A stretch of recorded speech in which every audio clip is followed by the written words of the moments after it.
Students, हमारा आज का चैप्टर है chapter number 5 entitled glimpses of India, Bharat के कुछ झलक। इस चैप्टर में हम लोग 3 पार्ट पढ़ेंगे। Part 1 a baker from Goa, जो लुसियो रोड्रिग्यूज ने लिखा है। Part 2 Coorg, written by Lokesh Abrol. And part 3 tea from Assam, written by Arup Kumar Dutta. इस चैप्टर में ये जो 3 पार्ट है, ये 3 पार्ट 3 अलग अलग स्टेट्स के बारे में बताया गया है। पहला part a baker from Goa is related to Goa. Second part Coorg is related to Karnataka. And the third part is related to Assam. So student, आज हम पार्ट 1 शुरू करेंगे, जिसका टाइटल है a baker from Goa, Goa से एक बेकर। सो स्टोरी में डायरेक्ट डालने से पहले हम लोग गोवा के बारे में थोड़ा कुछ जान लेंगे तो बेहतर होगा। इससे हमारा जो चैप्टर है और भी क्लियर हो जाएगा। स्टूडेंट्स, हम लोग जानते हैं कि 1947 में हमारा देश आज़ाद हुआ था, लेकिन गोवा एक ऐसा स्टेट है जिसको 1947 में आज़ादी नहीं मिला था। लगभग 1510 वर्ष में यहाँ पे पुर्तगीज़ लोग आए थे, पुर्तगाल के लोग, और इन्होंने यहाँ पे 450 वर्ष तक राज किया। और एट लास्ट 19 दिसंबर 1961 में ये स्टेट पुर्तगाल रूल से अलग हो गया था और इंडिया का एक इंडिपेंडेंट स्टेट बन गया था। तो शुरू करते हैं। This is a pen portrait. Pen portrait mean ये डिपिक्शन या फिर कोई भी छवि, डिस्क्रिप्शन आप समझ सकते हैं। और फिर ट्रेडिशनल गोवान विलेज बेकर, पुराना गोवा के गांव के एक बेकर के बारे में। बेकर मतलब जो लोग स्पेशली काम करते हैं बेकरी पे और ब्रेड्स, केक्स, रोटी वगैरह बनाते हैं। Who still has an important place in his society, जिन लोगों का आज भी भारत के बहुत सारे, not only in Goa but almost in every part of our country, they have a important place.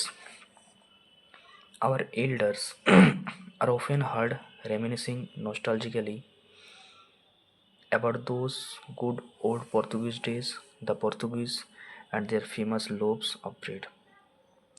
आज भी अक्सर हम लोग अपने बुजुर्ग बड़े से सुनते हैं, जो लोग बहुत ही प्यार से याद करते हैं वो सब पुराना अच्छे पुर्तगीज़ दिनों को, पुर्तगीज़ इंसानों को, और उन समय का फेमस लोब्स ऑफ ब्रेड मतलब ब्रेड का टुकड़े के बारे में। लोब्स मतलब पीस ऑफ ब्रेड। रेमिनिसिंग मतलब होता है याद करना, रिमाइंड करना। नॉस्टैल्जिकली मतलब होता है फॉन्डली, बहुत ही प्यार से। Those eaters of lobes might have vanished, आज वो ब्रेड खाने वाले, ज़्यादातर ब्रेड खाने वाले पुर्तगीज़ लोग वहाँ पे नहीं है। But the makers are still there, लेकिन ब्रेड बनाने वाले अभी भी है। We still have amongst us the mixers, आज भी हमारे साथ बहुत सारे मिक्सर्स है। मिक्सर्स मतलब जो लोग आटा मैदा वगैरह मिक्स करते हैं। द मोल्डर्स, जो लोग उनको शेप देते हैं, अलग अलग shapes. And those who bake the loaves, और वो लोग जो लोग रोटी को सेकते हैं। मतलब यहाँ पे राइटर बताना चाहते हैं कि इंडिया में पुर्तगीज लोगों का राज नहीं है, लेकिन लगभग 450 साल राज करने के बाद, शासन करने के बाद, उन लोगों का जो ट्रेडिशन है, फूडिंग हैबिट है, वो तो रह गया है ना। तो शायद वहाँ पे पुर्तगीज लोग नहीं है, लेकिन उन लोगों का समय का जो फूडिंग हैबिट था, जैसे ब्रेड्स वगैरह, वो आज भी वहाँ पे चलता है। दोस्त एज ओल्ड, उन पुराना समय का टाइम टेस्टेड फर्नेस, जो चूल्हा या फिर भट्टी होता था, स्टिल एग्जिस्ट, आज भी है। The fire in the furnaces has not yet been extinguished, और आज भी उन सब भट्टियों में, चूल्हा में आग बुझा नहीं है। एक्सटिंग्विश्ड मीन बुझना। द थर्ड and jingle of the traditional bakers bamboo, वो पुराना समय का बेकर लोग जो हाथ में बेम्बू स्टिक लेके आते थे, उनका जो ठक ठक और जिंगल साउंड मतलब जो रिंगिंग साउंड होता था, हेरल्डिंग मतलब अनाउंस करता था, घोषणा करता था हिज अराइवल, कि वो आ रहा है इन द मॉर्निंग, सुबह के समय। Can still be heard in some places, आज भी बहुत जगह पे उन लोगों का, उन बेकर्स लोगों का बेम्बू स्टिक का आवाज़ सुनाई देता है। May be the father is not alive, शायद पिताजी जिंदा नहीं है, but the son still carries on the family profession, लेकिन आज भी उनके जो बेटे हैं, उनका जो खानदानी पेशा है, खानदानी प्रोफेशन है, मतलब वो बेकर वाला काम, उसको कंटिन्यू करते हैं। These bakers are even today, आज भी उन सब बेकर्स को known as poder in Goa, Goa में पेडर के नाम से जाना जाता है। During our childhood in Goa, Goa में हमारे बचपन के दिनों में, the baker use to be our friend, वो सब बेकर्स हमारे दोस्त होते थे, कंपेनियन, साथी होते थे, एंड गाइड और मार्गदर्शक भी होते थे। He used to come at least twice day, वो कम से कम दिन में 2 बार आता था। वंस, एक बार, when is set out in the morning, जब वो सुबह के समय जाता था, ऑन इज सेलिंग राउंड, सामान बेचने के लिए। एंड देन अगेन, और एक बार, when he return after emptying his huge basket, और जब वो अपने सामान को बेच के बास्केट को खाली करके आता था।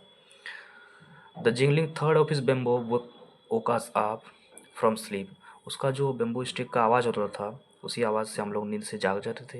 And we ran to meet and greet him, और हम लोग भाग के जाते थे उससे मिलने के लिए, उसको ग्रीट करने के लिए। वाई वॉज इट सो, तो हम ऐसा क्यों करते थे। Was it for the love of the lobe, क्या हम उस ब्रेड को पसंद करते थे इसलिए। नॉट एट ऑल, नहीं, ऐसा कुछ कारण नहीं था। The loaves were bought by some पेस्काइन और बेस्टाइन, हमारा घर में लगभग उस ब्रेड को खरीद के लाते थे कोई पस्काइन या फिर वेस्टाइन। पस्काइन या फिर वेस्टाइन का मतलब होता है मेड सर्वेंट, घर में जो नौकरानी होते हैं वो लोग of the house. What he longed for were those bread bangles which we choose carefully sometimes. It was sweet bread or special pay.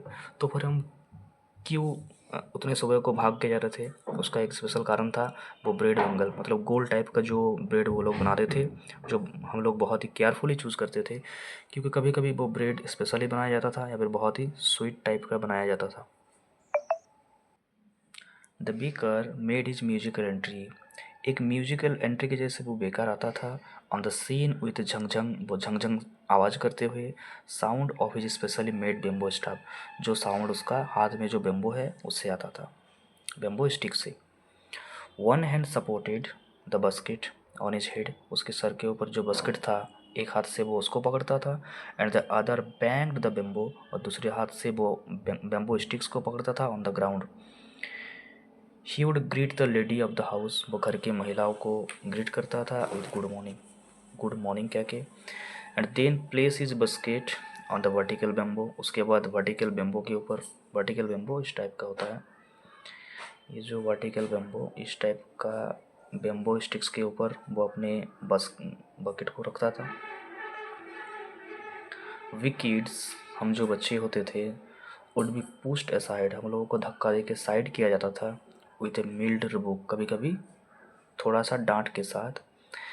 And the lobes would be delivered, और वो ब्रेड्स दिया जाता था टू द सर्वेंट्स, हमारे नौकर्स को।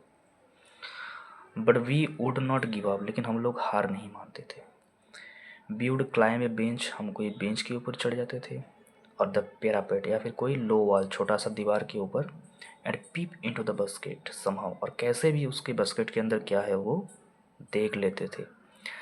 I can still recall, मुझे आप भी आज भी याद है, the typical fragrance of those lobes, वो सब स्पेशल लोब्स का ब्रेड्स से जो अनोखा बहुत ही स्पेशल सेंट आता था, स्मेल आता था वो।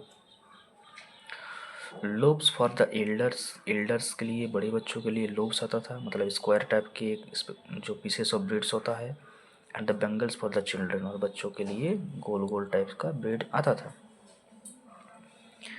Then we did not even care to brush our teeth, इसलिए हम कभी कभी अपना दांत साफ करना भी भूल जाते थे, और वॉश आवर माउथ्स प्रॉपरली, या फिर ठीक ठाक ढंग से मुंह धोना भी भूल जाते थे। एंड वाई शुड यू, और ऐसा हम क्यों करते थे। Who take the trouble of plucking the mango leaf for the toothbrush, क्योंकि टूथब्रश करने के लिए आम के पेड़ पे चढ़ना, आम के पत्तियों को तोड़ना, ये सब बहुत झमेला का काम था, बहुत ट्रैवल सम वर्क था, इसीलिए ये सब काम हम नहीं करना चाहते थे। And why was it necessary at all, और इसका ज़रूरत भी क्या है। The tiger never brushed his teeth, बाघ तो कभी अपना दांत को साफ नहीं करता है। Hot T could wash and clean, hot T से जब हम गर्म चाय पियेंगे उससे दांत और मुंह दोनों साफ हो जाएगा, एवरीथिंग सो नाइस, बहुत ही अच्छे से। आफ्टर ऑल जब इससे सब कुछ हो जाएगा तो आम का पत्ती तोड़ना, उससे मुंह धोना, दांत साफ करना, इसका ज़रूरत ही क्या है। मैरिज गिफ्ट्स आर मीनिंगलेस, शादी में अगर कोई गिफ्ट्स मिलता था तो उस गिफ्ट्स का कोई मतलब नहीं होता था विदाउट द स्वीट ब्रेड, जब तक कोई गिफ्ट में स्वीट ब्रेड ना देता था, जिस स्वीट ब्रेड को बोल कहा जाता था, नोन एज द बोल, बोल के नाम से जाना जाता था। मतलब कोई भी मैरिज गिफ्ट का तब तक कोई वैल्यू नहीं होता था जब तक उस पर स्वीट ब्रेड बोल इंक्लूड ना होता।